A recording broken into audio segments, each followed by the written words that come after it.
karena hidup di provinsi. Assalamualaikum warahmatullahi wabarakatuh. Shalom, Om Swastiastu, Namo Buddhaya, dan salam kebajikan. Perkenalkan, saya Indah Zara Satsyam selaku moderator di kelompok 2A dengan topik masalah gizi pada lansia. Kepada yang terhormat dosen pengampu mata kuliah konseling gizi, Ibu Puspita Dewi SKZ MGZ, Ibu Nur Alam SKM MKes, dan Ibu Nur Faida SKM MKes. Dan di sini kami akan melakukan proses ilustrasi drama pendek. Perkenalkan, saya Nur Aziza Ibrahim Saputri yang berperan sebagai konselor utama. Perkenalkan, saya Nur Farida sebagai konselor pendamping. Perkenalkan, nama saya Junita Tandibua yang akan berperan sebagai konselor kesehatan bidang umum. Perkenalkan, saya Gabriela Kembong yang berperan sebagai nutrisionis. Perkenalkan, nama saya Mirawanti Sundila yang berperan sebagai pencatat hasil konsultasi. Perkenalkan, nama saya Lutfia Kumaira Taufik. Di sini saya berperan sebagai ibu lansia yang berumur 65 tahun. Perkenalkan, nama saya Flora Kisha Kirani. Saya berperan sebagai anak dari Ibu Lutfia.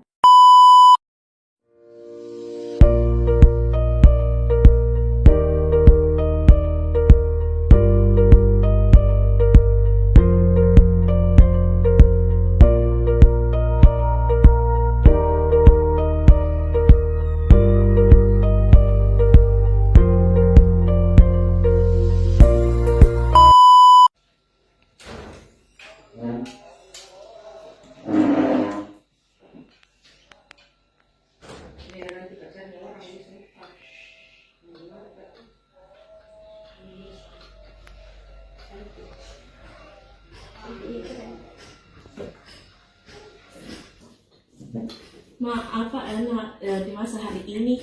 Pokoknya mau kak makan makanan enak-enak ya, kayak daging, semuanya yang enak-enak. Jadi kita saya masana karena banyak penyakit kan nanti kamu lagi penyakit tak.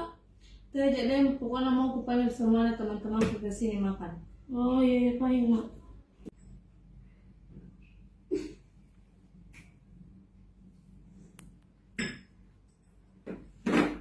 Dela mana nih? Oh iya ma, ini sabar ma. Ini ingat ya ma, jangan kita terlalu banyak makan karena nanti kamu lagi penyakit tak. Ya gampang itu aman sih. Oh iya ma, makan lagi. Dede mana lagi nih cuci tangan ma Flora? Aku tuh mau aku lagi disuruh satu-satu. Oh iya ma, sabar. Kamu kok? Ini mak, makan lagi. Jadi terlalu banyak banget nih anak. Yo.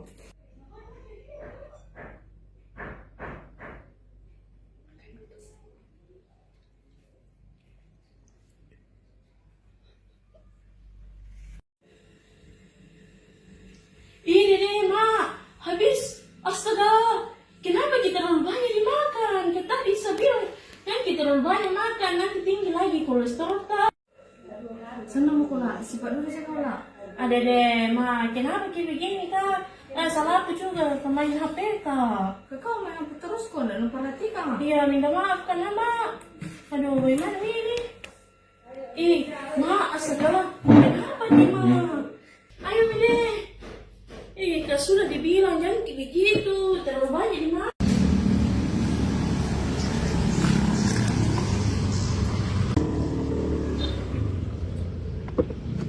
Sister, tolong. Tolong.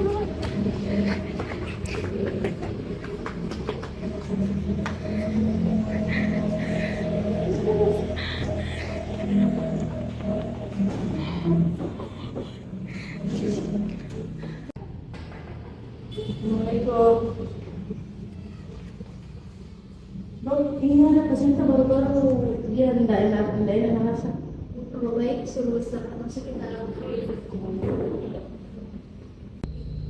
Ibu bisa langsung masuk ke ranahnya. Oh iya.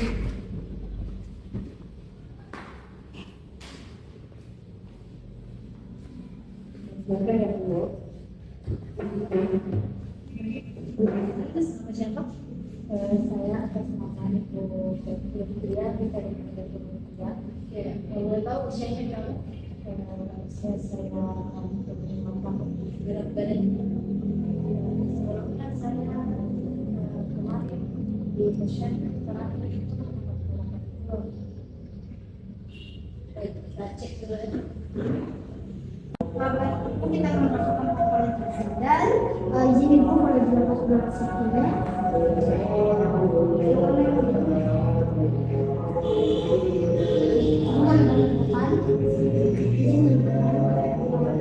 Batasnya boleh disediakan.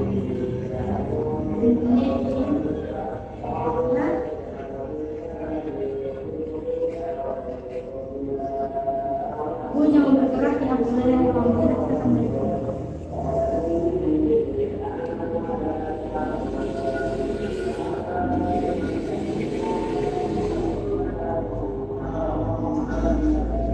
Baik, untuk tinggi badannya, ibu memiliki tinggi badan 160 cm.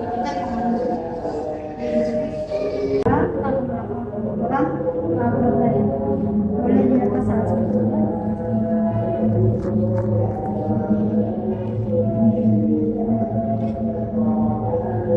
Jadi ibu apakah ibu memegang barang yang berat? Tidak. Di kantongnya nggak ada? Oke, bukan ini. Sweet.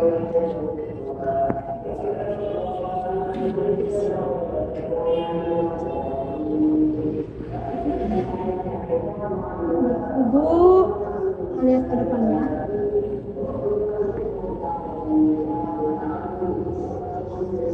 Untuk kekebalannya ibu dapat 39. Mungkin kita saya datang ke konselor utama.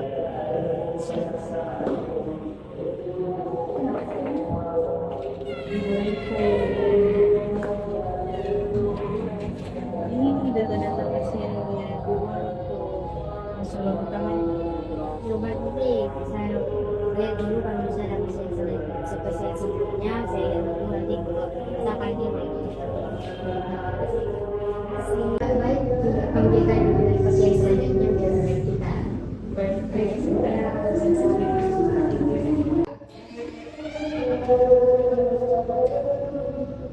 baik atas nama Ibu Lucia silakan.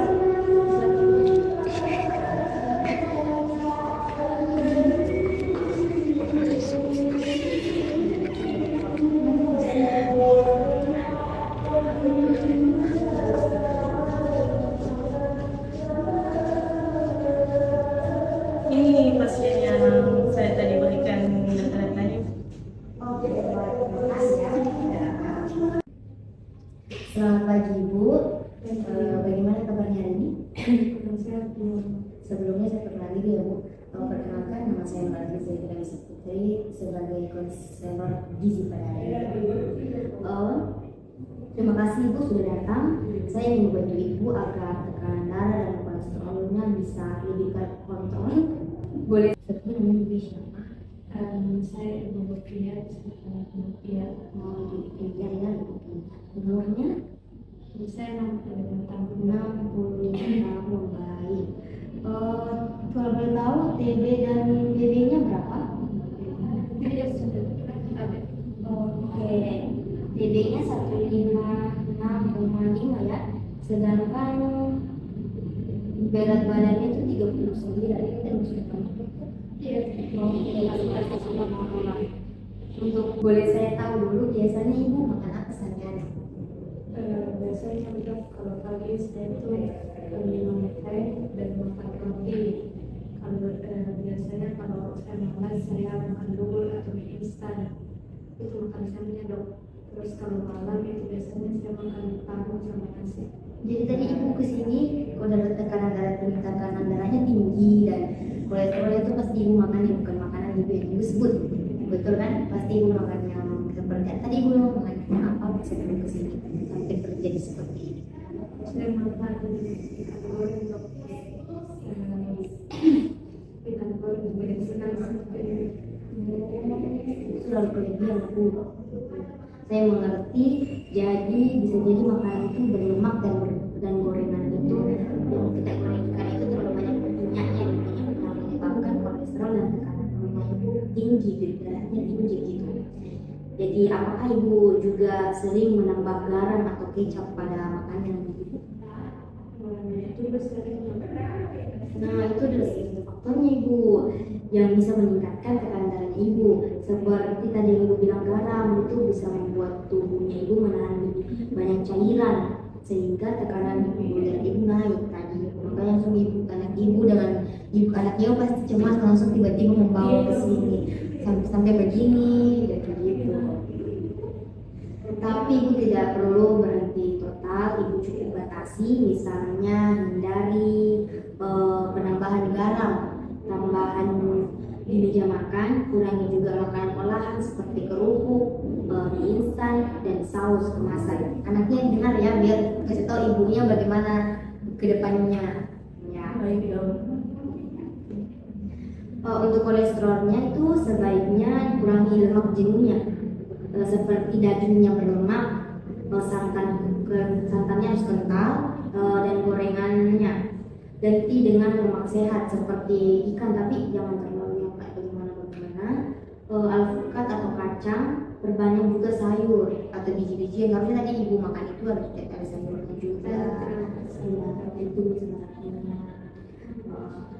Habis itu juga ibu bisa pakai minyak zaitun, itu sangat boleh mengandung lemak tak jenuh itu dia juga membantu untuk mengurangkan kolesterol jahat.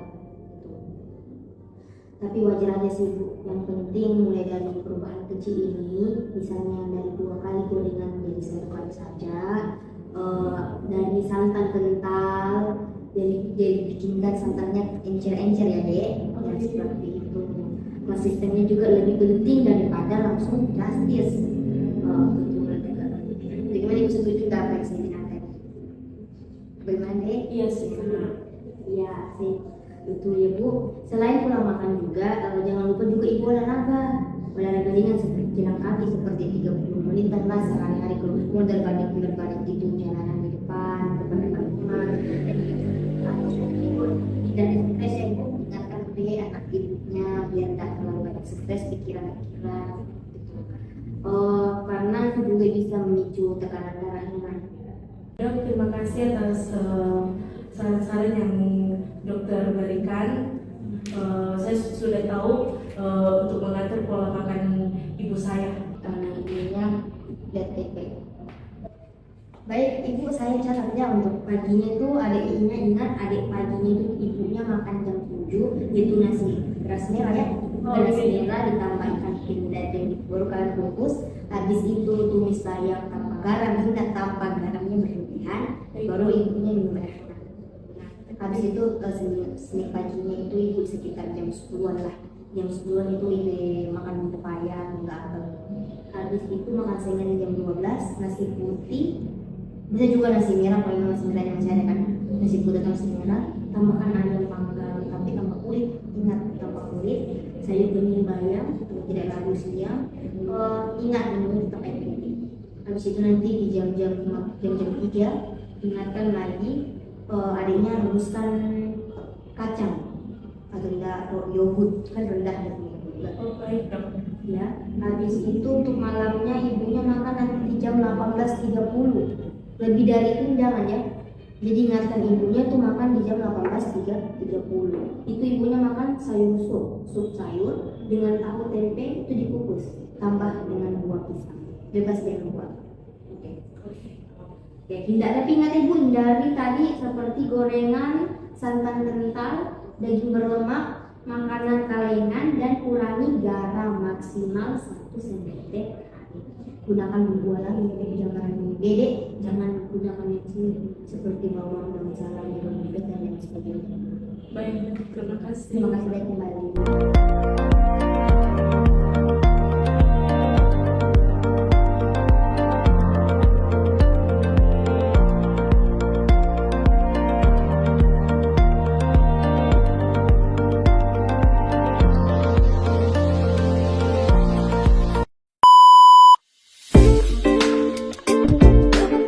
Assalamualaikum warahmatullahi wabarakatuh. Waalaikumsalam warahmatullahi wabarakatuh. Sebelumnya kami berterima kasih kepada ibu-ibu yang telah meluangkan waktunya untuk menghadiri sosialisasi masalah alergi lansia.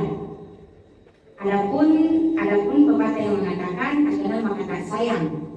Maka izinkan saya untuk memperkenalkan diri saya. Perkenalkan, nama saya Indah Zara Satsyam dan saya tidak sendiri. Saya bersama teman-teman saya. Untuk mempersingkat waktu, saya persilahkan teman-teman saya untuk menjelaskan beberapa materi tentang masalah gizi pada lansia. Baik, sebelum saya mulai pemateri, perkenalkan saya Azizah Jadul Putri selaku konselor utama pada pemateri ini.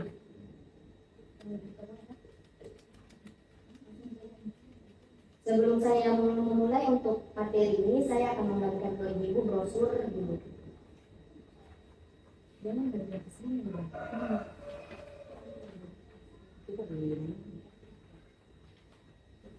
Baik, pertama itu gizi pada lansia.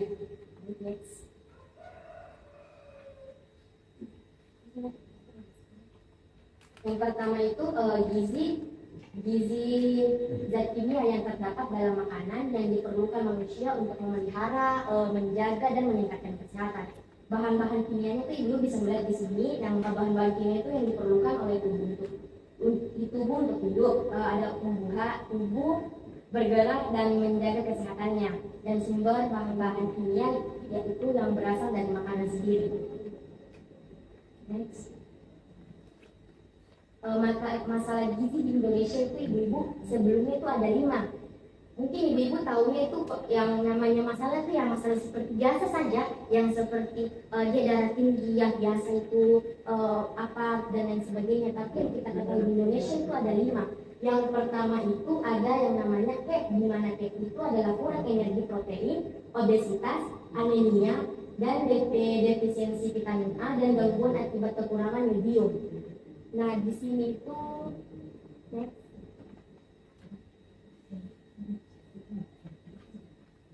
baik, selanjutnya itu ada teman saya yang akan menjelaskan. Dan sebelumnya perkenalkan, nama saya Jennifer Gue yang saya sebagai konselor bidang utama kesehatan. Dan di sini saya akan menjelaskan mengenai asupan gizi. Asupan gizi ini mempertahankan kualitas hidup dan proses penyembuhan dan pencegahan agar tidak terjadi komplikasi. Nah, ada bahan pangan lokal, sumber makanan yang bergizi dengan pengolahan yang baik untuk masyarakat khususnya para lansia. Nah, di sini ada keluarga yaitu sebagai pendidik dan penyedia unit pelayanan melanjutkan perawatan pada lansia, menetapkan hubungan yang berkelanjutan dengan petugas kesehatan.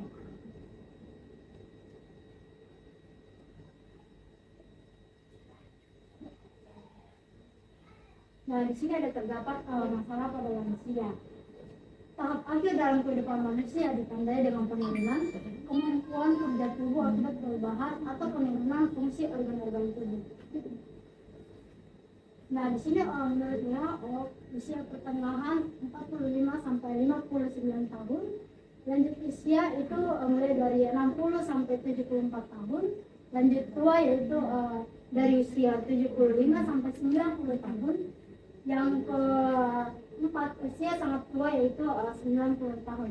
Dan menurut Kementerian Kesehatan Republik Indonesia itu pra lanjut usia yaitu mulai dari umur 45 sampai 59 tahun, lanjut usia 60 sampai 69 tahun, dan lanjut usia risiko tinggi yaitu 70 atau kurang lebih dari 60 dengan masalah kesehatan.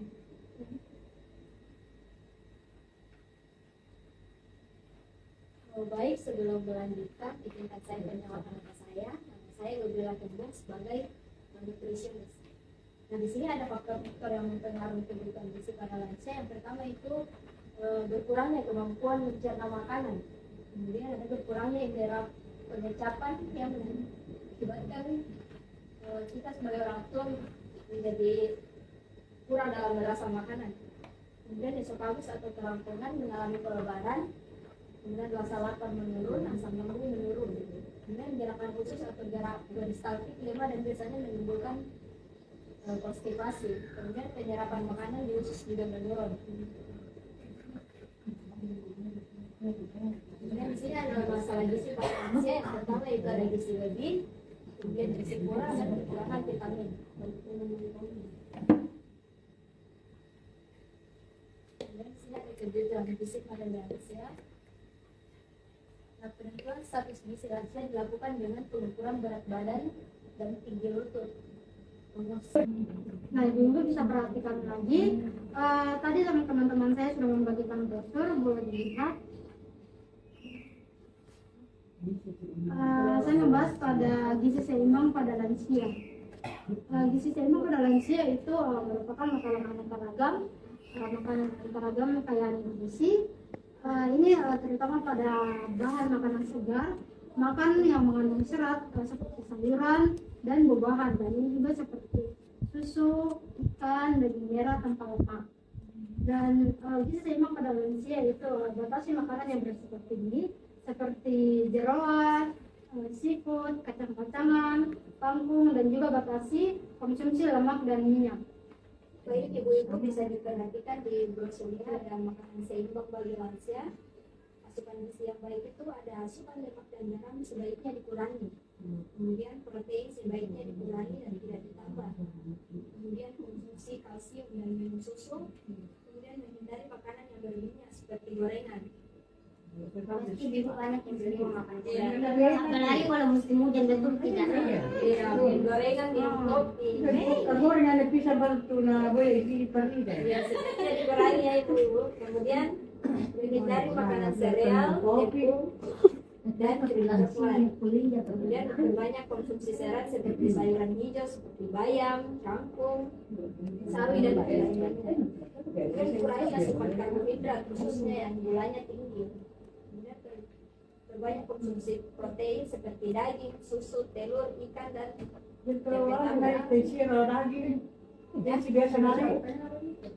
hanya dimakan secukupnya ibu. Ya. Dan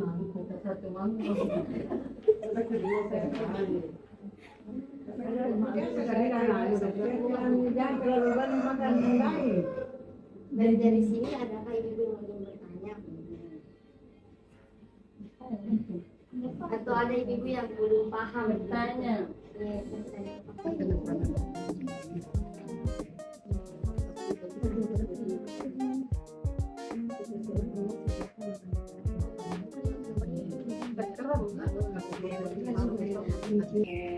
Makanan apa saja saya harus makan supaya badan saya tetap sehat juga sekarang saya ini. Oke, baik.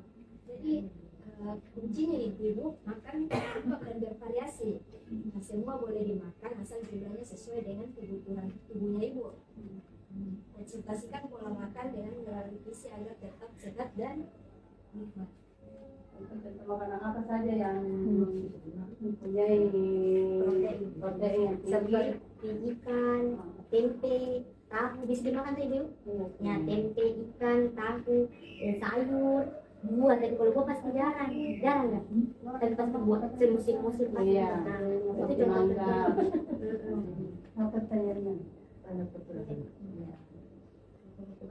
Assalamualaikum warahmatullahi wabarakatuh. Waalaikumsalam warahmatullahi wabarakatuh. Kami dari ibu-ibu yang lagi seperti ini mau bertanya. Pertama-tama perkenalkan nama saya Ibu Intan.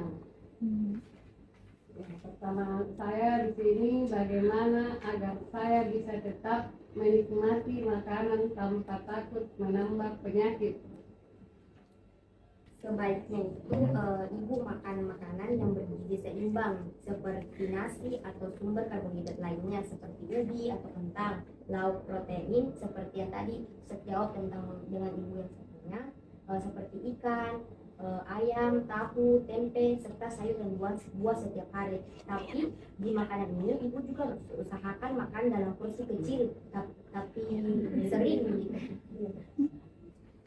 Saya kan mempunyai darah tinggi dan diabetes. Makanan apa yang harus saya hindari? Baik, saya akan menjawab. Sebelumnya dengan ibu siapa? Dengan Ibu Hasmi. Terima kasih ibu. Di sini kan ibu menyebutkan ketika ibu mempunyai penyakit darah tinggi dan diabetes. Makanan yang dibatasi yaitu makanan seperti makanan manis, nasi putih yang berlebihan, kan nasi putih itu mempunyai gula yang sangat tinggi. Jadi ibu kalau makan nasi itu harus didinginkan dulu, karena pada saat kita makan nasi panas langsung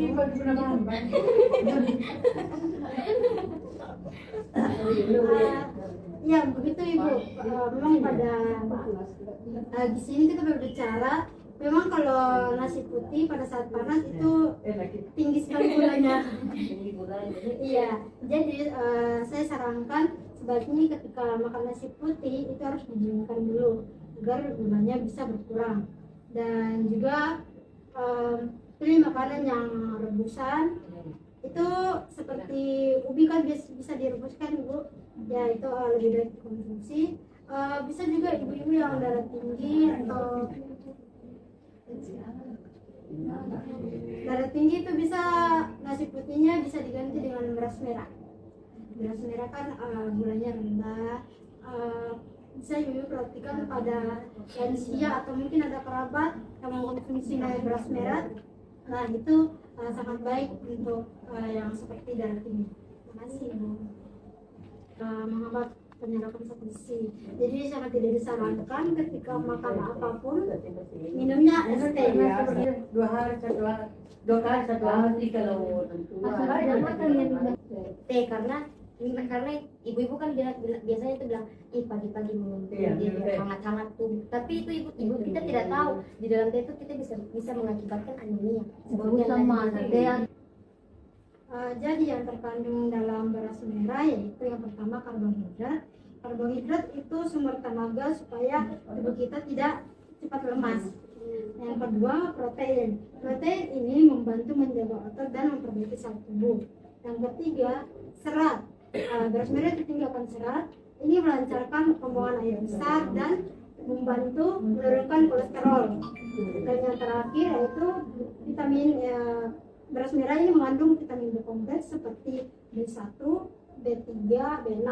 Ini penting untuk energi dan menjaga saraf tetap sehat. Terima kasih ibu.